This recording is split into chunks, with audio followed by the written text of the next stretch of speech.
To Fiesta Friday. We are still here at the Ypao Beach in beautiful Tumon Bay, and we are joined right now by Steve Bednarczyk. So if we are here at Tumon Bay and we're joined by Steve, that means two things: the outdoors and wonderful, wonderful music courtesy of the Guam Symphony Society, of which you are the esteemed leader. So Steve, what have you guys got coming up? Because this isn't just happenstance. We're actually here for a very specific purpose. That's correct. It's not our normal concert environment here. This is our 23rd annual Seaside concert, which always happens on the first Sunday of December from 3 to 6 p.m. And we have a variety of musical groups performing throughout the afternoon. So it's an annual holiday tradition for the island of Guam here.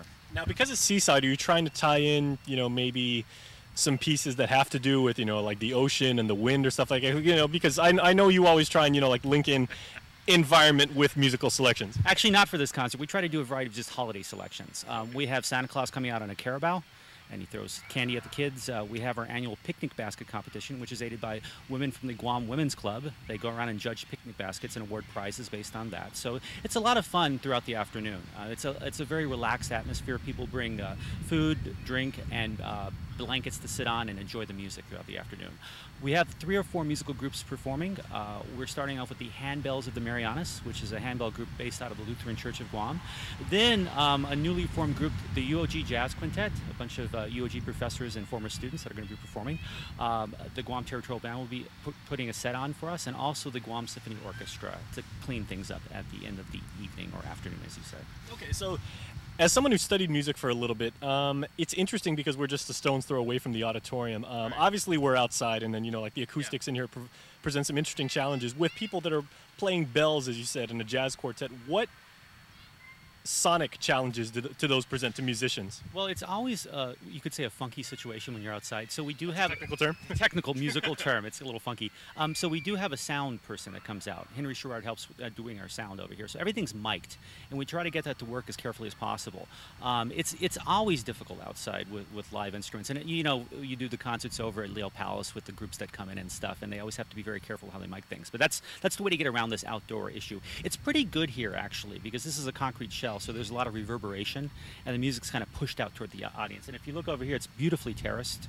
The area is really nice, so it's kind of like a natural seating area for people to watch the concert. And it sounds very nice out here. Yeah, you can easily have 400, maybe 450 people here on blankets, not shoulder to shoulder, and actually can get like a really good seat. And I would think that because of the dynamics of the way sound is here, and facing the cliffside and everything, there might be like a little bit of a natural concert hall appeal. That's true. That's true. We also do get serenaded from the traffic going by every once in a while if there's a siren or a police car going by. But well, we are just down the road from the hospital, so there might be the occasional ambulance. That's true. We've been using this venue for the past 3 or 4 years, and it's worked out wonderfully for us. So it's a very exciting time. And again, it's a wonderful family environment.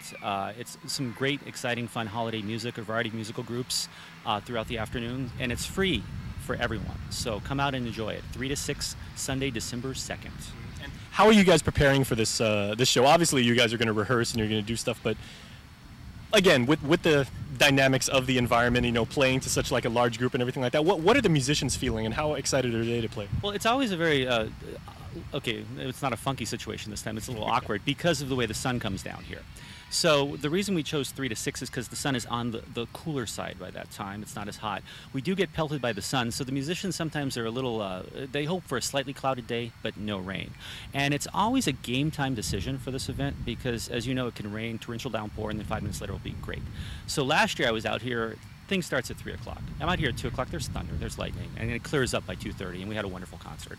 So we kind of cross our fingers in preparation for this, do a lot of rehearsal, and try to prepare for everything. One important thing that we do have to do is we always provide clothespins for the musicians. Not for the clothes, but for the music on the stands, because when it gets windy up there, the music tends to blow around. So that's, one of the little preparation things we have to do. But that's one of the things about, living out here in the islands. It makes it so interesting because you have to account for these little logistical snafus, like, well, my sheet music blew away, or, the sun was going down and it actually shone off one of the brass instruments and, wind up blinding the guys in the back. But that's part of the fun. That does happen. The first year I was here, 2000, I was, very new to the island, and I had the orchestra dressed up in tuxedos.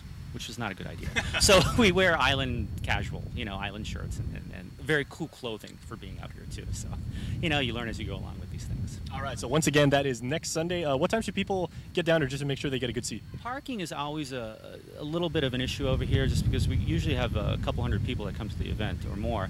So you want to get here around 2 o'clock or so. We're setting up all morning, so anytime you want to come and find a nice location over here and kind of plant yourself, that'd be great. This is around 2 o'clock, and the show kicks off around 3 o'clock. All right, well, Steve, happy holidays, and thank you very much. Can't wait to see it. Thank you very much. All right, and stay tuned because Fiesta Friday will continue. There is much more from the Ypao Beach Park on Tumon Bay when we continue after these messages.